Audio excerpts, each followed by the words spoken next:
Why did the United States attack Libya, Iraq, Afghanistan, and Yemen? Why are U.S. operatives helping to destabilize Syria?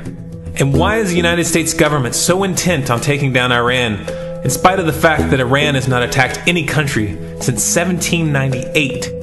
And what's next? What are we headed for? When you look at the current trajectory that we're on, it doesn't make any sense at all if you evaluate it based on what we're taught in school.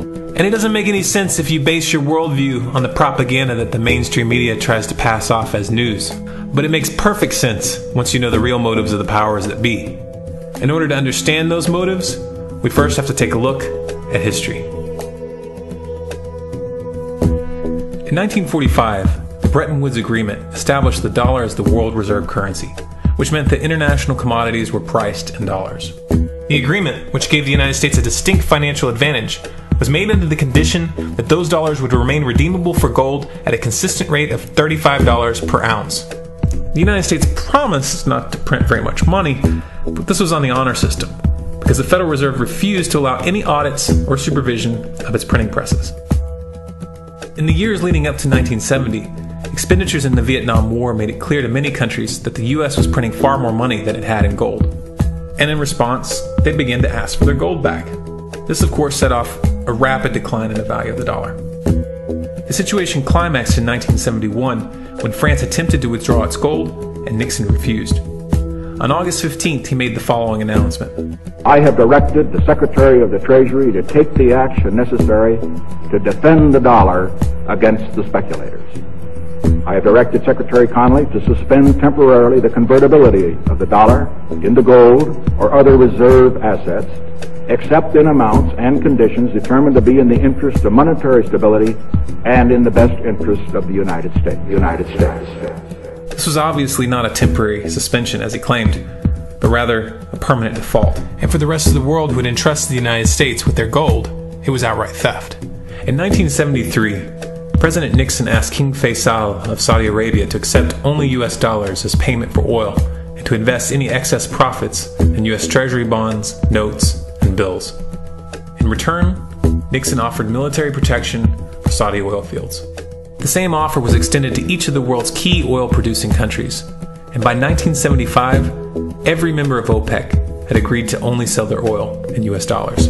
The act of moving the dollar off of gold and tying it to foreign oil instantly forced every oil-importing country in the world to start maintaining a constant supply of Federal Reserve paper.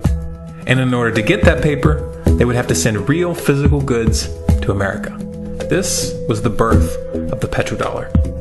Paper went out, everything America needed came in, and the United States got very, very rich as a result. It was the largest financial con in recorded history.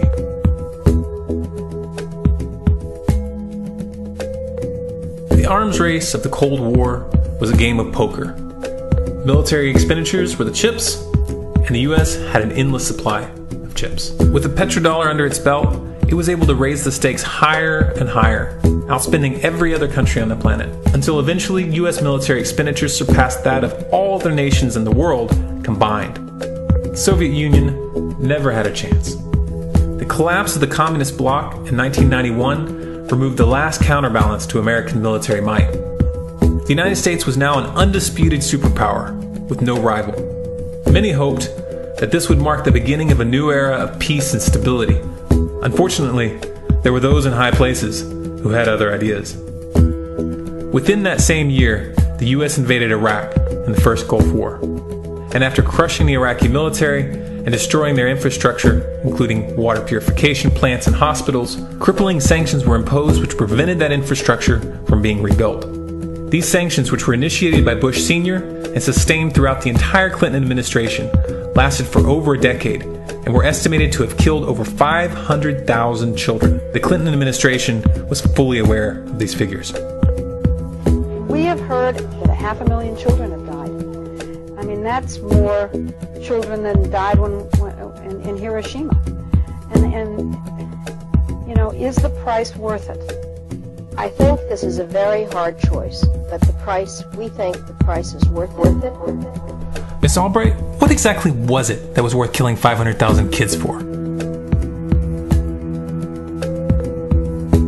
In November of 2000, Iraq began selling its oil exclusively in euros. This was a direct attack on the dollar and on U.S. financial dominance, and it wasn't going to be tolerated. In response, the U.S. government, with the assistance of the mainstream media, began to build up a massive propaganda campaign claiming that Iraq had weapons of mass destruction and was planning to use them. In 2003, the U.S. invaded, and once they had control of the country, oil sales were immediately switched back to dollars. This is particularly notable due to the fact that switching back to the dollar meant a 15 to 20% loss in revenue due to the euro's higher value. It doesn't make any sense at all unless you take the petrodollar into account. So I came back to see him a few weeks later, and by that time we were bombing in Afghanistan. I said, "Are we still going to war with Iraq?" And he said, "Oh, it's worse than that." He said, he reached over on his desk, he picked up a piece of paper, he said, I just got this down from upstairs, meaning the Secretary of Defense's office today, and he said, "This is a memo that describes how we're going to take out 7 countries in 5 years, starting with Iraq and then Syria, Lebanon, Libya, Somalia, Sudan, and finishing off Iran. Let's take a look at the events of the past decade and see if you see a pattern. In Libya, Gaddafi was in the process of organizing a bloc of African countries to create a gold-based currency called the dinar, which they intended to use to replace the dollar in that region. US and NATO forces helped destabilize and topple the Libyan government in 2011, and after taking control of the region, US armed rebels executed Gaddafi in cold blood and immediately set up the Libyan Central Bank. Iran has been actively campaigning to pull oil sales off of the dollar for some time now, and it has recently secured agreements to begin trading its oil in exchange for gold. In response, the US government, with mainstream media assistance, has been attempting to build international support for military strikes on the pretext of preventing Iran from building a nuclear weapon. In the meantime, they established sanctions which US officials openly admit are aimed at causing a collapse of the Iranian economy. Syria is Iran's closest ally, and they are bound by mutual defense agreements. The country is currently in the process of being destabilized with covert assistance from NATO, and though Russia and China have warned the United States not to get involved, the White House has made statements within the past month indicating that they are considering military intervention. It should be clear that military intervention in Syria and Iran isn't being considered. It's a foregone conclusion, just as it was in Iraq and Libya. The U.S. is actively working to create the context which gives them the diplomatic cover to do what they already have planned. The motive for these invasions and covert actions becomes clear when we look at them in their full context and connect the dots. Those who control the United States understand that even if a few countries begin to sell their oil in another currency, it will set off a chain reaction and the dollar will collapse. They understand that there is absolutely nothing else holding up the value of the dollar at this point, and so does the rest of the world. But rather than accepting the fact that the dollar is nearing the end of its lifespan, the powers that be have made a calculated gambit. They have decided to use the brute force of the US military to crush each and every resistant state in the Middle East and Africa. That in itself would be bad enough, but what you need to understand is that this is not going to end with Iran. China and Russia have stated publicly and on no uncertain terms that they will not tolerate an attack on Iran or Syria. Iran is one of their key allies, one of the last independent oil producers in the region, and they understand that if Iran falls, then they will have no way to escape the dollar without going to war. And yet the United States is pushing forward in spite of the warnings. What we are witnessing here is a trajectory that leads straight to the unthinkable. It's a trajectory that was mapped out years ago in full awareness of the human consequences. But who was it that put us on this course? What kind of psychopath is willing to intentionally set off a global conflict that will lead to millions of deaths just to protect the value of a paper currency? It obviously isn't the president. The decision to invade Libya, Syria, and Iran was made long before Obama had risen to the national spotlight. And yet, he's carrying out his duty just like the puppets that preceded him. So who is it that pulls the strings? Often the best answer to questions like this are found by asking another question. Qui bono? Who benefits? Obviously, those who have the power to print the dollar out of thin air have the most to lose if the dollar were to fall. And since 1913, that power has been held by the Federal Reserve. The Federal Reserve is a private entity owned by a conglomerate of the most powerful banks in the world. And the men who control those banks are the ones who pull the strings. To them, this is just a game. Your life and the lives of those you love are just pawns on their chessboard. And like a spoiled 4-year-old who tips the board onto the floor when they start to lose, the powers that be are willing to start World War III to keep control of the global financial system. Remember that when these wars extend and accelerate. Remember that when your son or your neighbor's son comes back home in a flag-draped coffin. Remember that when they point the finger at the new boogeyman, because the madmen who are running this show will take this as far as you allow them to. So how much time do we have left? It's a question I hear constantly, but it's the wrong question. Asking how much time we have left is a passive posture. It's the attitude of a prisoner who's waiting to be taken out to a ditch and shot in the back of the head. What are our chances? Can we change course? Also the wrong question. The odds don't matter anymore.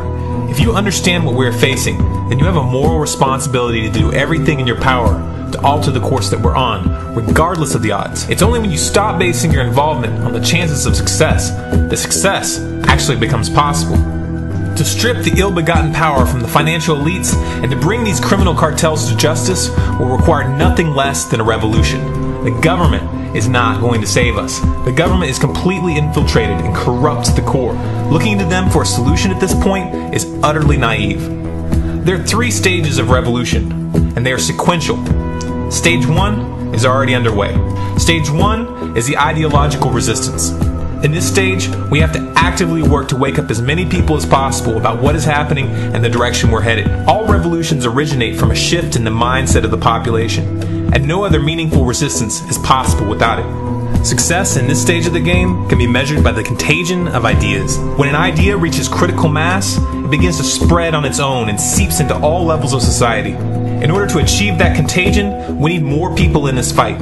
We need more people speaking out, making videos, writing articles, getting this information onto the national and international stage. And we especially need to reach the police and the military. Stage 2 is civil disobedience, also known as nonviolent resistance. In this stage, you put your money where your mouth is, or more accurately, you withhold your money and your obedience from the government, and you do everything in your power to bring the gears of the state to a halt. Practiced in mass, this method alone is often enough to bring a regime to its knees. However, if you fail at this stage, Stage 3 is inevitable. Stage 3 is direct physical resistance. Direct physical resistance is the last resort, and it should be avoided and delayed as long as possible. And it should only be invoked after all other options have been thoroughly exhausted. There are those who talk tough and claim that they will resist when the time comes. But what those people fail to realize is that if you are inactive during the first 2 stages and save your efforts for the last resistance, then you will fail. When the Nazis were moving door to door, dragging people out of their homes in Germany, that was the time to fight back physically. But due to the lack of ideological resistance and civil disobedience leading up to that moment, even an armed uprising would have likely failed at that point. An armed uprising can only succeed if the people have established an attitude of active resistance. And active resistance is only possible after their minds have broken free from the mainstream propaganda. If you want to fight back, it's now or never. You're not going to get another chance, and the stakes are far higher than they were in Nazi Germany.